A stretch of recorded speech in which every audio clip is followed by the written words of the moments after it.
भारत माता की विनय मुख होता అందరూ भारत माता की जय, भारत माता की जय, भारत माता की जय। మిత్రుడు తెలంగాణ జర్నలిస్ట్ యూనియన్ అధ్యక్షుడు కపర్ ప్రసాద్ గారు,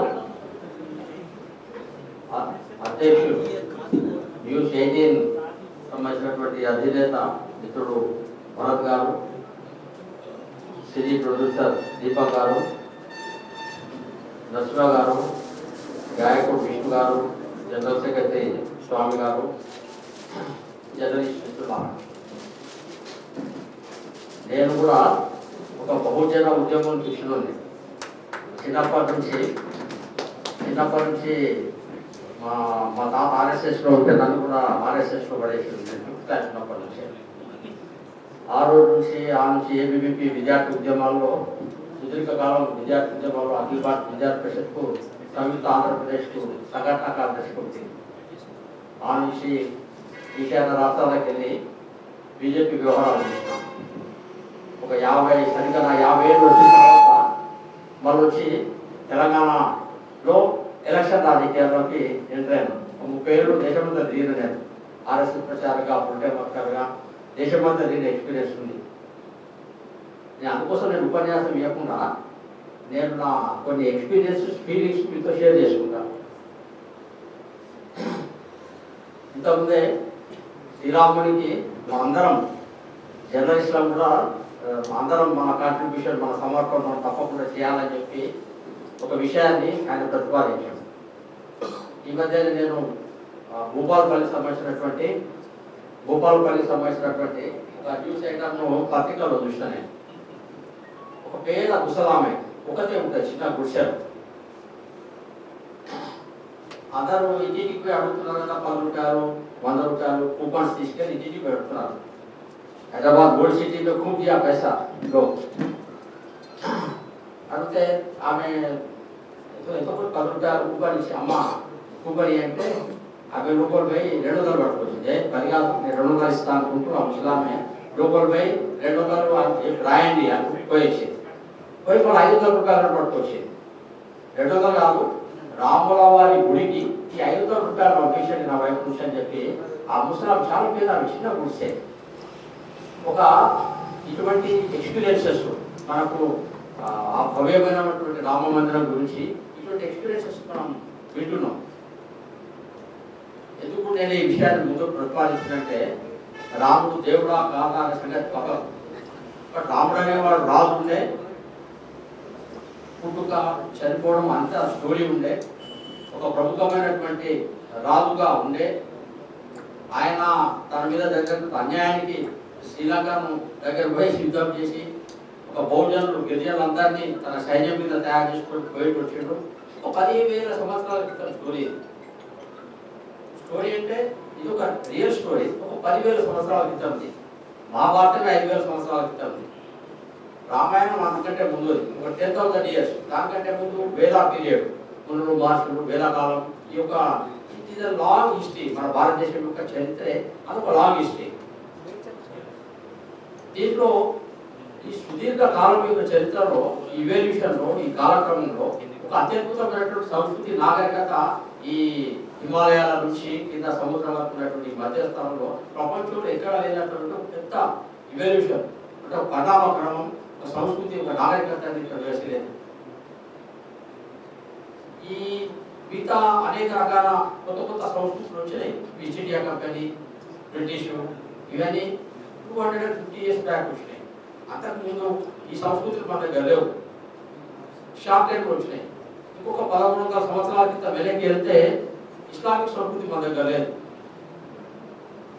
1300 साल थोड़ा पीछे चले गए तो यहाँ को इस्लामिक कल्चर नहीं था. 250 साल के पीछे गए तो यहाँ को क्रिश्चियन नहीं था. बाद में धीरे धीरे इसमें अलग अलग विषय पर यहाँ आया. ఎందుకు ఈ విషయాన్ని చెప్తున్నానంటే, 10,000 సంవత్సరాల క్రితం ఒక వ్యక్తి, ఒక మంచి రాజు, ఒక మంచి మానవుడు, ఒక మంచి శృంగాలటువంటి వ్యక్తిని ఈ రోజు వరకు కూడా ఇండియన్ సొసైటీ మర్చిపోలేదు. ఇండియన్ సొసైటీ ప్రపంచమే మర్చిపోలేదు. రామాయణం అన్నా, లేకుంటే రాముడి యొక్క వ్యక్తిత్వం అన్నా, రాముడి యొక్క శృంగాలన్నా, అతని యొక్క స్టోరీ విన్నా అతనికి సంబంధించినటువంటి రకరకాల సందర్భాలు అతని బిహేవియర్ ఇంకా ఏ సంఘటన తెలిసినప్పుడు రాముడు ఎలా బిహేవియర్ చేసి అతని టాలెంట్స్ అన్న అతని స్కిల్స్ అన్న అతనికి ఒక పరిపాలన అన్న అసలు రామరాజ్యం అంటే అక్కడ ఏ రకమైనటువంటి దుఃఖము లేకుంటే బాధలు లేనటువంటి ఒక ఫెంటాస్టిక్ గవర్నెన్స్ మంచి పరిపాలన అధ్యక్షుడు అనేది సూర్యాపురం అంటే 10,000 సంవత్సరాల తర్వాత కూడా మనం మర్చిపోతలేము ఆయన అంటే ఎంత మంచి పరిపాలన అయితే సాధ్యమవుతుంది ఆయన గాంధీజీని మర్చిపోలే మనం నేతాజీని మర్చిపోలే ఇంతకుముందు మిత్రులు స్వయంభూల మనం మర్చిపోలే ఆ తర్వాత స్వామి దయానంద సరస్వతిని మర్చిపోలే లేకుంటే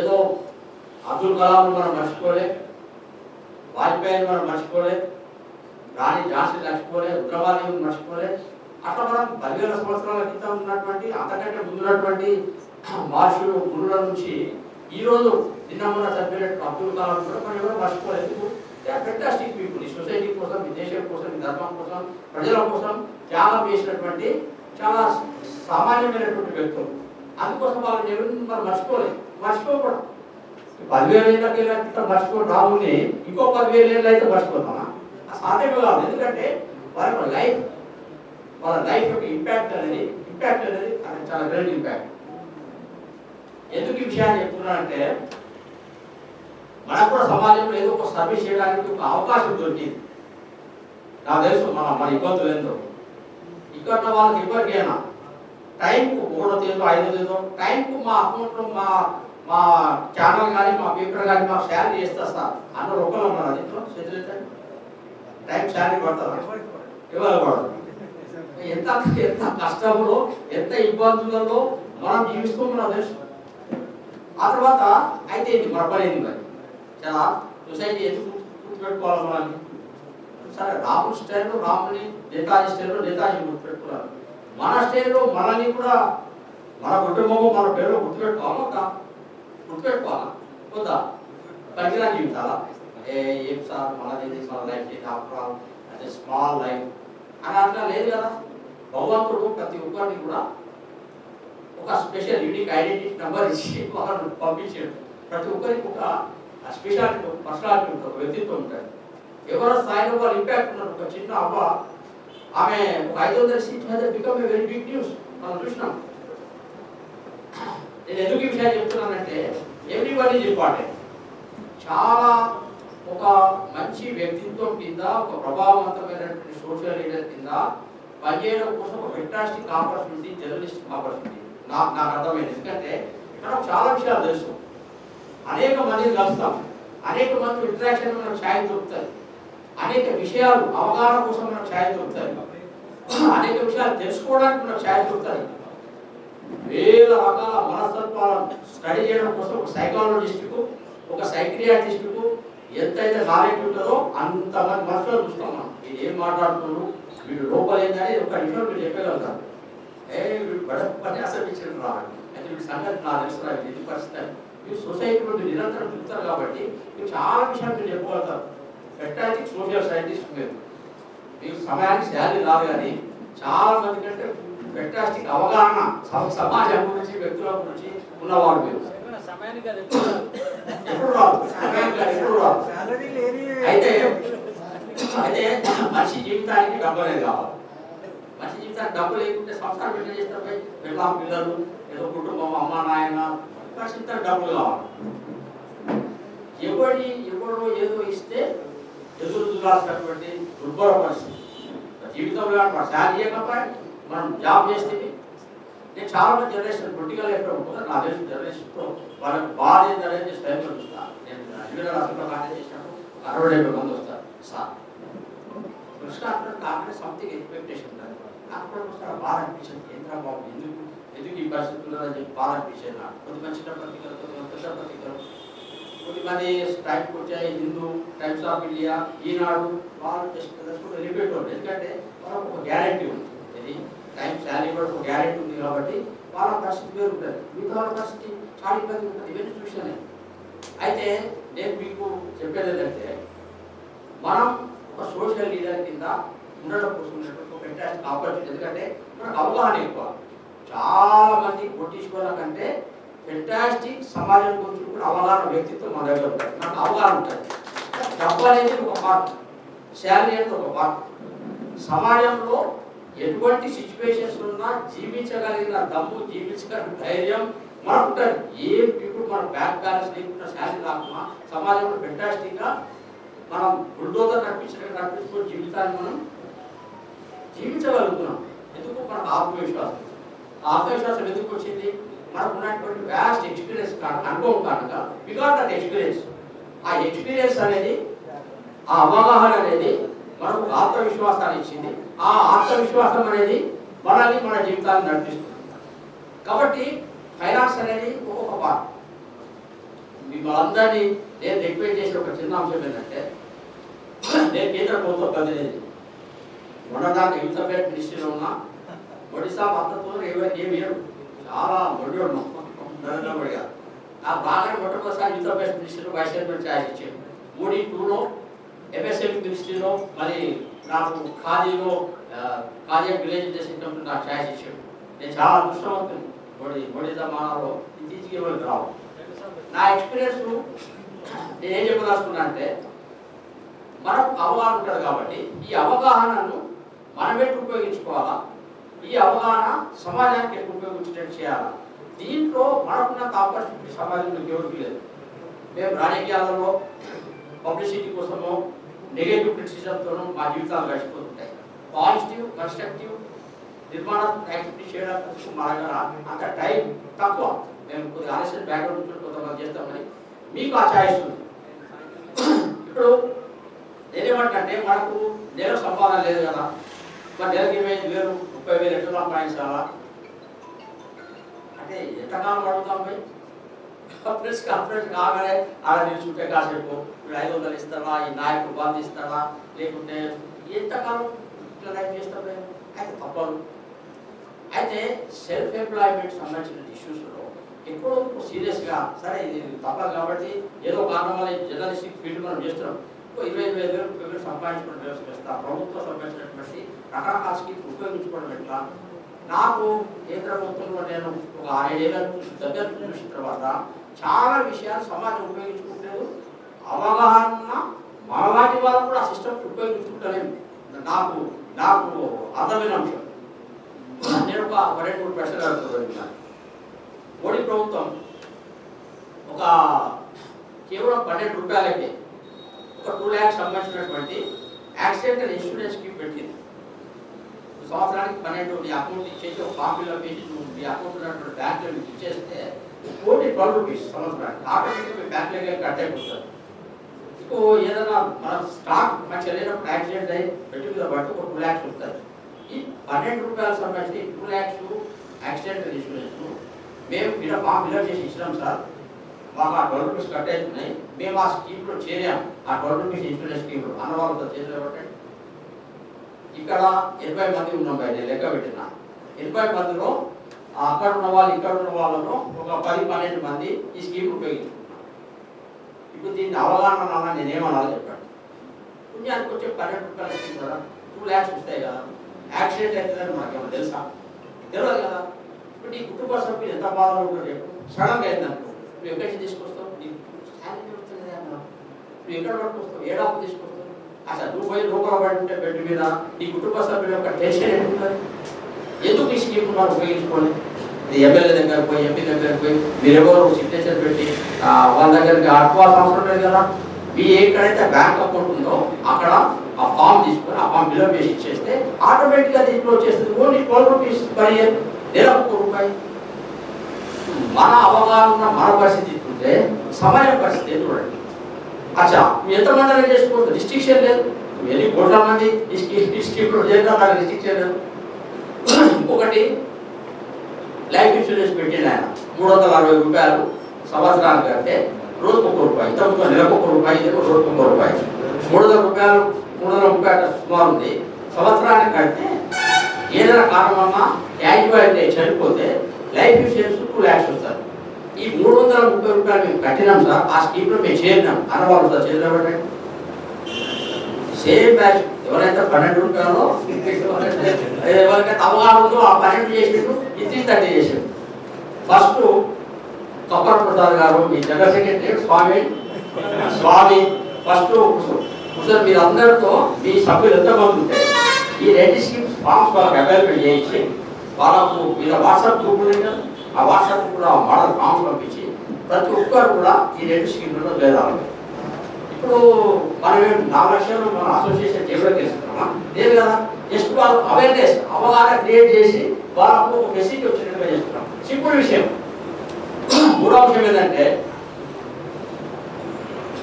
అనార్గనైజ్డ్ సెక్టార్లో ఉన్నవారు, అనార్గనైజ్ సెక్టర్ ఉన్నవారు నెలకు కనీసం 10,000 రూపాయలు వాళ్ళకు monthly pension scheme after 60 years.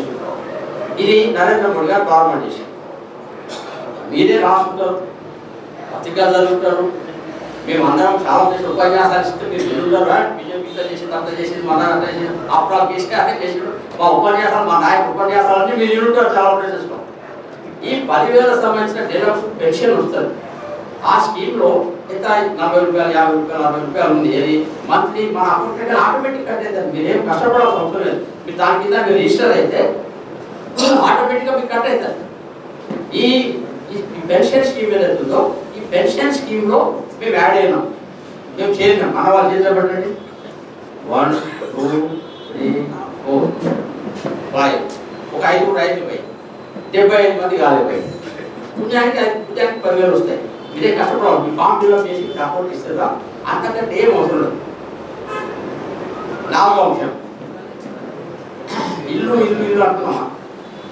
Narendra Modi గారు ఏమన్నారు, 2022 సంవత్సరం కల్లా వాడు బ్రిటిష్ వారి నుంచి మన భారతదేశానికి స్వతంత్రం వచ్చి 75 సంవత్సరాలు అవుతుంది.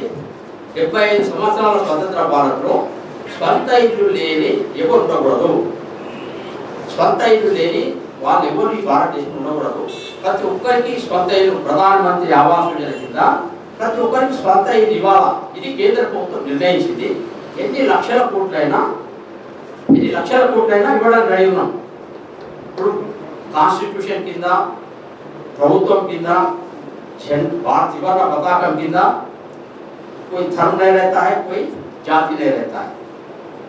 उन्नोड़ा लेडोड़ा लेकुंटे लिंग भेदम लेदु, मतम लेदु, कुलम लेदु.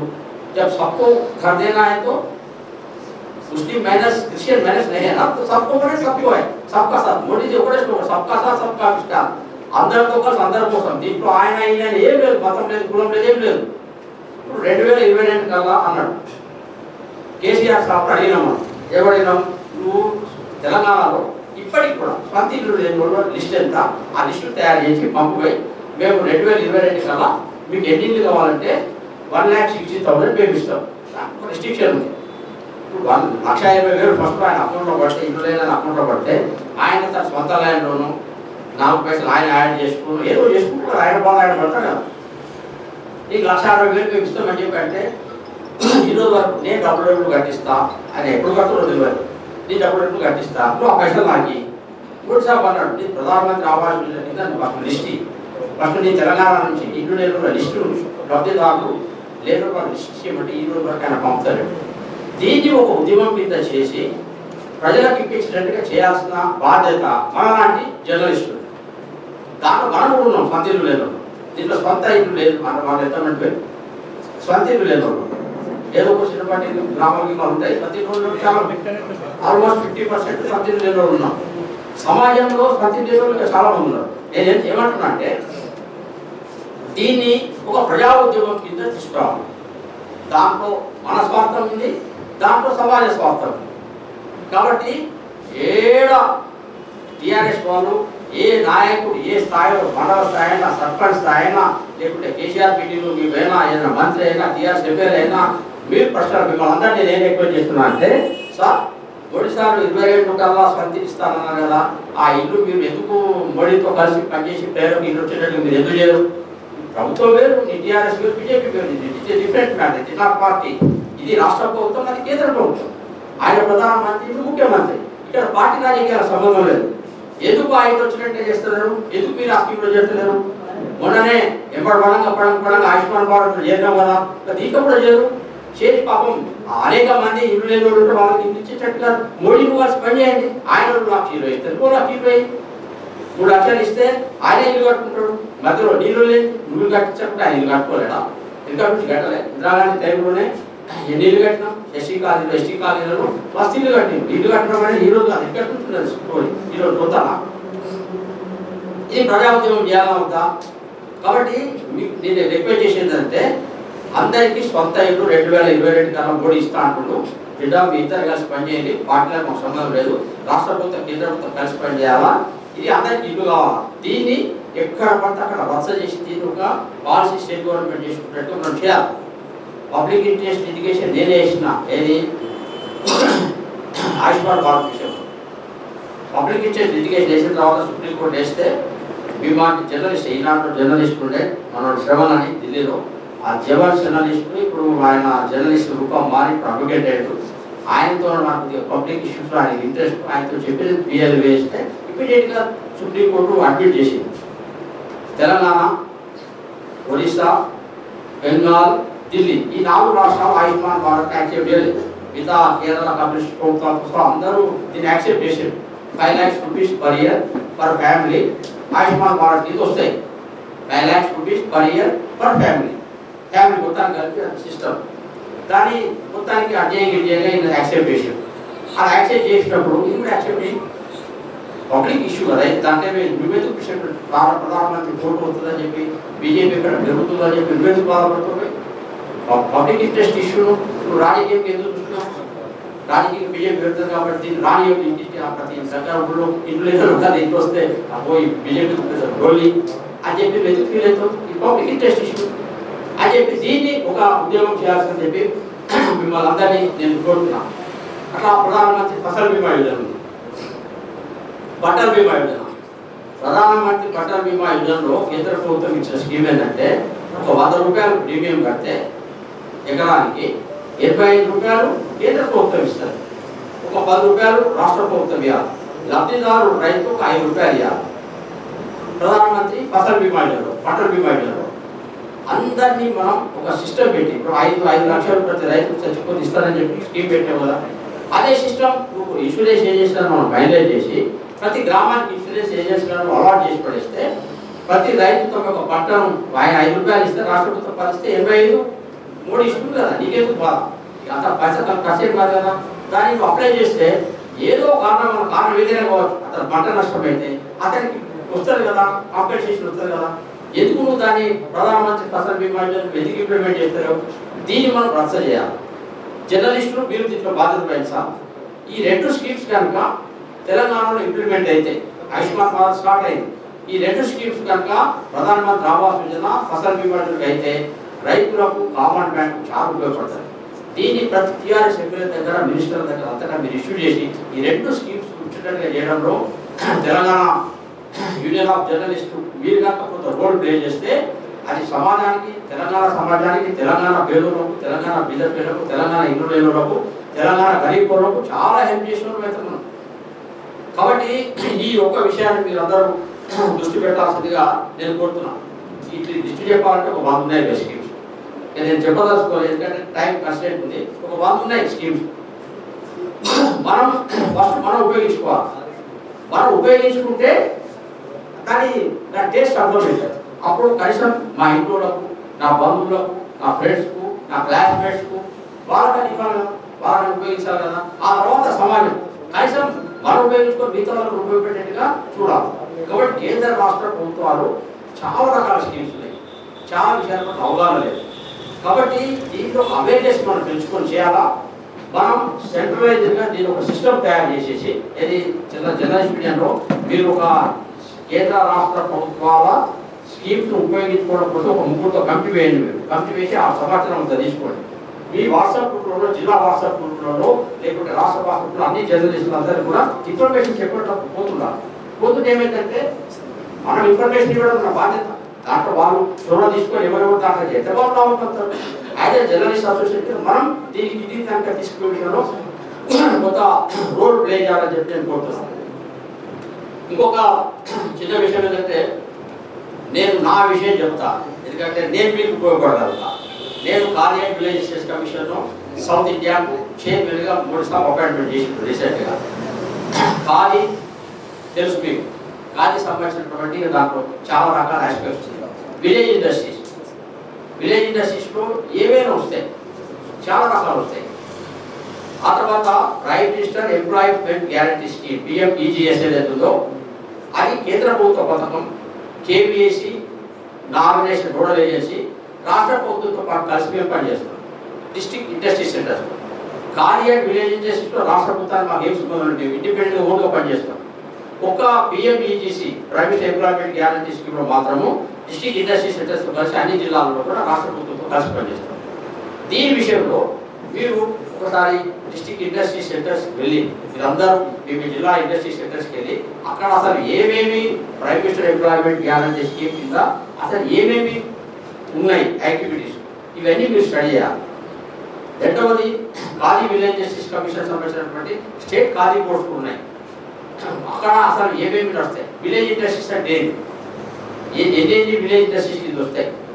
KVAC సంబంధించిన వెబ్సైట్ ఉంది, ఖాళీ విలేజ్ వెబ్సైట్లో వెళ్ళండి, దాంట్లో డీటెయిల్గా స్టడీ చేయండి. అసలు ఎన్ని రకాల ప్రోగ్రామ్స్ ఉన్నాయి, ఎన్ని రకాల స్కీమ్స్ ఉన్నాయి, ఎన్ని రకాల ఫెసిలిటీస్ ప్రభుత్వాలు ఇస్తున్నాయి, ఇవన్నీ మనం డీటెయిల్గా స్టడీ చేయాలి. కాబట్టి జర్నలిస్ట్ విలేకరు అనేది మీకు సేవ, పైసలు లేకుండా పుణ్యానికి శాలరీ లేకుండా చేసే సేవ. మీరు వాళ్ళ దగ్గర చేతులు అడగవద్దు, నా ఒపీనియన్, మీరు సేవ చేయండి. ఆ తర్వాత నెలకు 25,000 సంపాదించుకోవడం కోసం మార్గం ఎత్తుకాలి, తక్కువ ధరలో ఫెసిలిటీస్ కావాలి. కాబట్టి ఇంకొక అంశం ఏంటంటే, చివరి అంశం ఏంటంటే కేంద్ర ప్రభుత్వం నుంచి చాలా రకాల స్కీమ్స్ కేంద్ర ప్రభుత్వం తీసుకొచ్చింది. మోడీకి ఆశ ఎక్కువ, అన్ని సమస్యలు నేనే పరిష్కరించాలనుకుంటాడు, తొందర చేయాలనుకుంటాడు. అది ఏది కూడా ఒకటి అనుకున్నాడంటే మైండ్లో కొడితే వెంటనే పాలసీ నిర్ణయం అవుతుంది, వెంటనే ఒక IAS ఆఫీసర్ పిలిపేస్తాడు. ఆయన దగ్గర ఒక 150 డిపార్ట్మెంట్స్ మానిటర్ చేసుకుంటాడు ప్రైమ్ మినిస్టర్ ఆఫీసర్. ఆయన అధ్యక్షుడు కాదు ఈ దేశానికి, ట్రంప్ మాదిరి పీడియల్గా, కానీ ఆయన అధ్యక్షుడే. ఒక రకంగా ప్రైమ్ మినిస్టర్ ఆఫీస్ స్టైల్ అంతా మారిపోయింది. ఆల్ మినిస్ట్రీస్ సంబంధించిన ఆల్ డిపార్ట్మెంట్స్ డైలీ మానిటర్ అయితే 150 departments prime minister office monitor అయితే ప్రతి 7 డిపార్ట్మెంట్స్కి ఒక IAS ఆఫీసర్ మన ఆంధ్రపాలికలో తీసుకెళ్ళి పెట్టేసి ఎవరెవరైతే యాక్టివ్గా చురుగ్గా లీడ్ చేస్తారో వాళ్ళందరినీ తీసుకెళ్ళి అక్కడ పెట్టేసి ఒక ఎవ్రీ మంత్ 150 డిపార్ట్మెంట్స్ రివ్యూ అవుతుంటాయి. అంత ఫాస్ట్ ఆయన. ఈ దేశంలో అందరికీ నేను పైసలు పంపించాలనుకోండి, ఏదైనా బేదరికం వచ్చింది, ఒక యుద్ధం వచ్చింది, ఒక ఎమర్జెన్సీ వచ్చింది, అటువంటి ఎమర్జెన్సీ టైంలో ఈ దేశంలో ప్రజలందరికీ బీదోళ్ళందరూ అకౌంట్లో ఒక 10,000 పంపించాలని మోడీ అనుకుని ఎట్లా పంపుతా? ప్రజలకు అకౌంట్లే లేవు, వాళ్ళకి ఎట్లా పంపుతాం? ఆయనకు మనసులో ఐడియా వచ్చింది, అరే పైసలు ఉన్న వాళ్ళకి అకౌంట్ రాబాయి, పైసలు ఉన్న వాళ్ళకి డెబిట్ కార్డు క్రెడిట్ కార్డులా అందరికి అకౌంట్ చేయండి ఆయనకు. ఆయన మనసులో వచ్చింది, వెంటనే బ్యాంకింగ్ సెక్టర్ పిలిచాడు, ఆర్డర్స్ ఇష్యూ చేసాడు. 125,000 బ్యాంక్ బ్రాంచులు ఉంటే మీ చుట్టుపక్కల బాధ్యత ఉన్నటువంటి 3 గ్రామాలు 5 గ్రామాలు 10 గ్రామాల్లో మొత్తం 100% ప్రతి ఒక్క వ్యక్తికి అకౌంట్ ఉండేటట్టుగా చేయాల్సిన బాధ్యత మీది. జీరో అకౌంట్ 5 పైసలు తీసుకోవద్దు, మీరు అందరికి అకౌంట్లు ఓపెన్ చేయాలి. దాంట్లో బ్యాలెన్స్ ఉండాల్సిన అవసరం కూడా లేదు, మినిమం బ్యాలెన్స్ ఓపెన్ చేయాలన్నాడు, చేసి పడేసాడు. అందరికి టాయిలెట్ ఉండాలంటే ఉండాలంతే, చేసి పడేసాడు. 9,000 నేను పంపుతున్నా, రాష్ట్ర ప్రభుత్వం 3,000 ఏంటి 12,000 అందరు పంపండి. టాయిలెట్ లేని ఇల్లు ఉండొద్దు, గ్యాస్ సిలిండర్ లేని ఇల్లు ఉండొద్దు, ఉజ్వల స్కీమ్ పెట్టు ఫ్రీ. ఇంతకుముందు 14,000 మనం తీసుకునే ఇది స్టవ్ కోసం దానికోసం తీసుకుంటాం, నో ఫ్రీ ఉజ్వల స్కీమ్ కింద పెట్టేసాడు. అంటే అందరికి అన్ని కావాలి, అందరికి ఇల్లు కావాలి. చలో 2022 అందరికి ఇల్లు కావాలి, అందరికీ ఇంటికి మంచినీళ్ళు ఫ్రెష్, లేకుంటే మంచి వాటర్ పోవాలి. మంచి వాటర్ పోవాలన్నప్పుడు ఘర్ ఘర్ జల్ 3.5 లక్షల కోట్లను భారతదేశంలో ప్రతి కుగ్రామానికి కోసం కూడా ఇంటింటికి ఫ్రెష్ వాటర్ పోవడానికి స్కీమ్ ఘర్ ఘర్ నల్కా జల్ ప్రోగ్రామ్ తీసుకున్నారు. 3.5 lakhs crores. ఆ తర్వాత అందరికీ ఇంటర్నెట్ కావాలా. అసలు ఈ దేశంలో ఉన్నటువంటి 6.5 లక్షల గ్రామ పంచాయతీలో హై స్పీడ్ ఇంటర్నెట్ ఫెసిలిటీ లేని గ్రామం ఉండకూడదు. ఎందుకు? పట్టణంలో ఉన్న వాళ్ళే టెక్నాలజీని అనుభవించాలా. ఈ సినిమా చూడాలని కోరిక ఉంటుంది, వెంటనే మొబైల్ తీసేసి పట్టుకోకుండా సినిమా టికెట్ తీసేసుకుంటాం. విలేజ్ లో తీసుకోవద్దా? నీకు అట్లా దాని రైల్వే రిజర్వేషన్ కావాలి. ఇంతకుముందు ఏం చేసేది మనం? రైల్వే రిజర్వేషన్ కాకపోతే రైల్వే రిజర్వేషన్ టికెట్ తీసుకొచ్చేది. మొబైల్లో రైల్వే రిజర్వేషన్ టికెట్ పెట్టేది తీసేసుకుంటున్నాం. నీకు ఒక గ్యాస్ సర్టిఫికేట్ కావాలా, డెత్ సర్టిఫికేట్ కావాలా, ఇంకేదో సర్టిఫికేట్ కావాలా, నీకు నా ల్యాండ్ సంబంధించి ఎవరి పేరు మిగులుతున్నాయి ల్యాండ్ సార్ చూడు అంటే అక్కడ పోయి అప్లై చేయాలంటే పక్కనటువంటి ఇష్యూ కేంద్రం దగ్గర పోయి అప్లై చేస్తే నీకు ఇమీడియట్ సర్టిఫికేట్ వస్తుంది. గ్రామంలో ఏం పాపం చేసాడు? 60% గ్రామాలు ఉన్నాయి. అందుకోసం కూడా ఏం చేసాడు, ఫస్ట్ 2014లో గవర్నమెంట్ రాగానే ఇమీడియట్గా ఆయన డిక్లేర్ చేశాడు, ఈ దేశంలో ఉన్న 6 లక్షల గ్రామ పంచాయతీలకు high speed internet system declare చేసి పడేసాడు. ఒక 9 కంపెనీలకు ఇచ్చి పడేసాడు. 1,10,000 కోట్లు సింగిల్ జర్పులో రిలీజ్ చేసి పడేసాడు. ఇప్పటికి 6 సంవత్సరాలు అయింది. ద గ్రేట్ కేటీఆర్ ఈ రోజు వరకు కూడా ఆ పని పూర్తి చేయరు. అది భగీరథ పైప్ లైన్ తీసుకోదామా ఈ వైర్ను, లేదా ఇంకొక తీసుకోదామా ఈ వైర్ను అని చెప్పి ఆయన ఒకటే భయం, అన్ని గ్రామాలకు ఇంటర్నెట్ పోతే అన్ని గ్రామాల్లో అన్ని రకాల high speed video facility start అయితే మోడీ ఉపన్యాసాలు రోజు 2 సార్లు ఎక్కడ స్టార్ట్ అయితే అని చెప్పి ఆయన వీడియో కాన్ఫరెన్స్ అందుకోసం దాని ఇస్తారు. దీన్ని ఇష్యూ చేయాలి మనం. ఎందుకంటే హై స్పీడ్ ఇంటర్నెట్ ఒక గ్రామానికి పోతే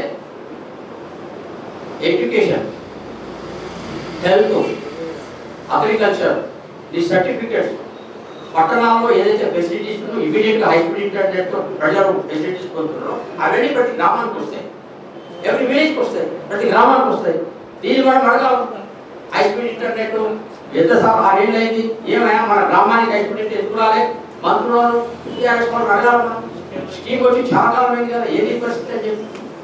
కాబట్టి యాజ్ ఏ జర్నలిస్ట్గా సమాజానికి సేవ చేయడానికి ఒక అద్భుతమైనటువంటి జాబ్, ఒక వృత్తి, ఒక ప్రొఫెషన్ జర్నలిజం. అయితే మీరు మీకు శాలరీ రాకుండా మీరు సంపాదించుకునే మార్గాలు కానీ గవర్నమెంట్ ఫెసిలిటీ ఉపయోగించుకోవడంలో కానీ ఒక ట్యాక్సిబుల్గా కొద్దిగా ఉండి నెలకు 20,000 సంపాదించుకుని ఏదైనా స్మాల్ స్కేల్ ఇండస్ట్రీ కనుక మీరు డెవలప్ చేస్తే ఆటోమేటిక్గా మిగతా పనులు చేస్తారు. మీరు చేసినంత సేవ సమాజానికి ఎవరు చేయలేరు. ఒక మంచి సోషల్ లీడర్, ఒక ప్రముఖమైనటువంటి సాంఘిక సంస్కృత కిందనో, ఒక ప్రముఖమైన సామాజిక నాయకుడి కింద. నాయకుడు అంటే ఏమి? నాయకుడు అంటే కేవలం పొలిటికల్ లీడర్ కాదు, నాయకుడు. కాబట్టి ఒక ప్రామినెంట్ సోషల్ లీడర్ కింద, ఒక సామాజిక కార్యకర్త కింద, సోషల్ లీడర్ కింద మీరు జర్నలిస్ట్ ఉండడానికి మీకు ఛాయిస్ ఉంది. కొద్దిగా మనం బ్రాండ్గా ఇవన్నీ మనం చూసుకోవాలి. ఒక దయచేసి ఇటువంటి విధంగా ఆలోచించండి, కేంద్ర ప్రభుత్వం నుంచి ఈఎస్ఐ కార్డు, లేకుంటే ప్రావిడెంట్ ఫండ్ ఇష్యూస్, ఇవన్నీ కొన్ని మనం డిమాండ్ చేయాలి. ఇప్పుడు మనం ఎంప్లాయీ కాదు కదా, పీడిఎస్ ఎట్లా వస్తుంది, ప్రావిడెంట్ ఫండ్ ఎట్లా వస్తుంది, ఎంప్లాయీ లేబర్ కాదు కదా, ఈఎస్ఐ కార్డు ఎట్లా వస్తుంది. అనార్గనైజ్డ్ లేబర్కు ESI card Modi government decide చేసింది. అనార్గనైజ్డ్ వాళ్ళకు 10,000 పెన్షన్ సిస్టమ్ను మోడీ గవర్నమెంట్ తీసుకొచ్చింది. కాబట్టి మనం ఇప్పుడు ఏం చేయాలి? ఇది మేమంతా అనార్గనైజ్డ్, మాకు ఫిక్స్డ్ సిస్టమ్ లేదు, మాకు మంత్లీ పెన్షన్ కావాలా సొసైటీలో, మాకు ఈ హెల్త్ కార్డు కావాలా, మాకు ఈఎస్ఐ సంబంధించిన సిస్టమ్ మమ్మల్ని అటాచ్మెంట్గా చూడాలా, ఏదైతే అనార్గనైజ్డ్ వాళ్ళకైతే అవకాశం ఇచ్చినామో అట్టి వాళ్ళ 5-6 ఇష్యూస్ ఏవైతున్నాయో దాన్ని మనం ఒక ఉద్యోగ రూపంలో తీసుకురావాలి. అన్ని పొలిటికల్ పార్టీస్ ముందు పెట్టాలి. కేంద్ర ప్రభుత్వం దగ్గర రిపెండెంట్ తీసుకుపోయి రోడ్ మేము ప్లే చేస్తాం. ఇన్ని చేసినోడు మోడీకి అవి చేయడం, ఏది కావాలంటే అందరికి ఇవ్వాలని ఒక కోరిక ఉంది ఆయన, ఇన్ని చేస్తున్నాడు ఆయన. ఇవి కూడా పెడతాం మనం. జర్నలిస్ట్ సొసైటీ అనేది వెరీ బిగ్ సొసైటీ. దీని నుంచి పైదాకా చాలా పెద్ద సొసైటీ, లక్షల మంది ఉంటారు. అవసరం 5 లక్షల మంది జర్నలిస్టులతో హైదరాబాద్ అక్కడికి పోవాలి, అక్కడ కార్యక్రమం పెట్టాలి. మీకు ఏ గవర్నమెంట్, మీకు స్టేట్ కావాలా, మైక్ కావాలా, తిండి కావాలా, అవన్నీ మేము చేస్తాం కదా. మీరు ఆర్గనైజ్ చేసే సత్తా మా దగ్గర ఉంటే హెల్ప్ చేసుకుంటే చాలా మంది ఉంటారు సొసైటీలో, చాలా మంది. మీరు 1,00,000 మంది జర్నలిస్టులతో పెడతారా? ఒక చార్టర్ పెట్టండి, ఈఎస్ఐ కావాలా.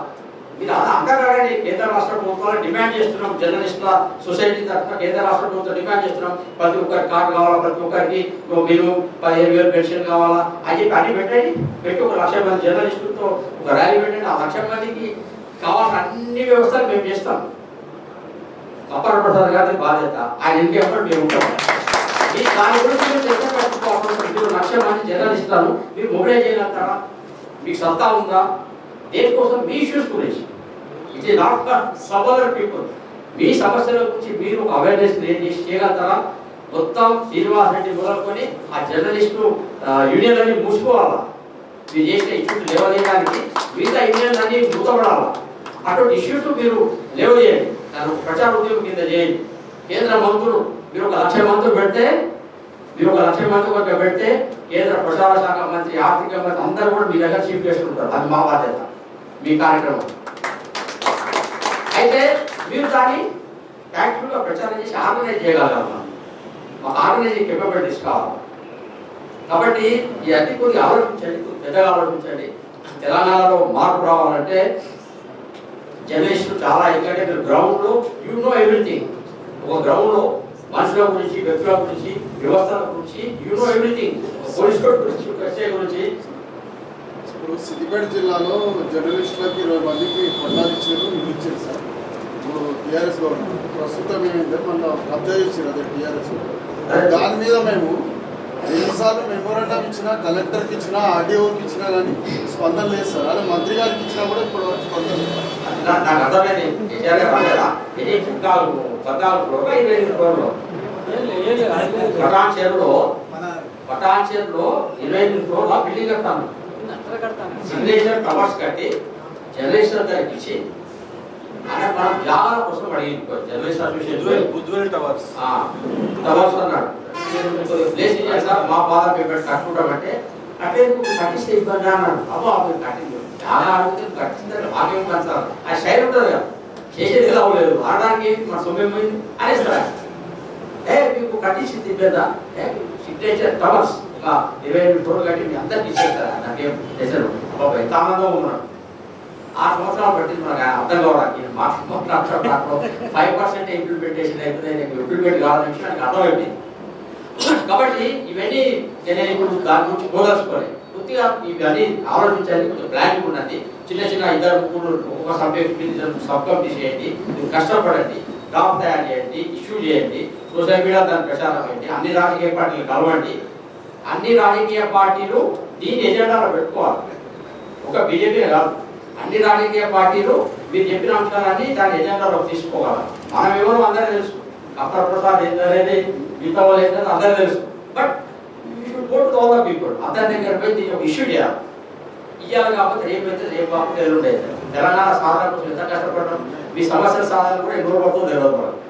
బట్ దాన్ని కన్సిస్టెంట్గా ఇష్యూ చేయాలి, కన్సిస్టెన్సీగా పోరాటం ఉండాలి, ఎఫర్ట్ ఉండాలి, కంటిన్యూటీ ఉండాలి. కాబట్టి సపరేట్ ఒక్కొక్క సబ్జెక్ట్ మీద 2-3 టీమ్స్ ఇచ్చి దానికి టైం ఇచ్చి వాళ్ళు దాని మీద కన్సిస్టెంట్ ఎఫర్ట్ చేసి ఒక మెకానిజం, ఒక ఆర్గనైజేషన్ స్ట్రక్చర్, ఆర్గనైజేషన్ సిస్టమ్ మనం డెవలప్ చేసుకోవాలి. చూడండి, ఆ దిశలో ఆలోచించండి. సందర్భం వచ్చినప్పుడు, సమయం వచ్చినప్పుడు ఏ సహకారం కావాలో మాకు తప్పకుంటాయి. ఈరోజు మీతో పాటు కలిసి ఈ మా అభిప్రాయాలను షేర్ చేసుకోవడానికి అవకాశం ఇచ్చినందుకు మీ యూనియన్ పెద్దలందరికీ కూడా ధన్యవాదాలు.